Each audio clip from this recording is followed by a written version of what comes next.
Hello guys, so may bagong update ngayon si YouTube.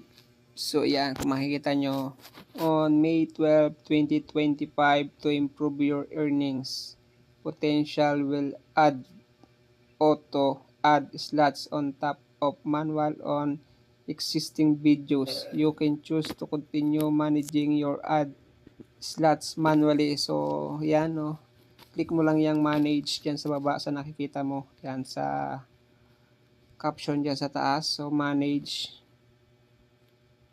So yan, manage mid-roll add slots on existing videos. So starting daw sa May 12 will improve mid-roll quality by showing more ads at natural breakpoints. This will reduce the number of mid-roll ads shown in interruptive ad slots, such as those in middle of a sentence. We believe that showing fewer interruptive ads will result in more views and increase the overall revenue opportunity for creators.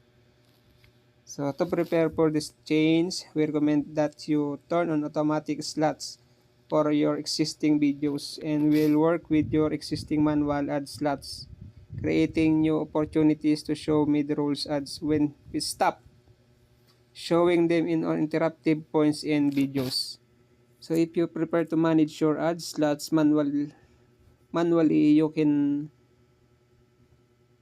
operate out of automatic ad slots on your existing videos. So until May 12, 2025, turn on automatic in slots in addition to your manual ad slots recommended. Out of additional automatic ad slots and continue managing manually. So click lang natin yung save.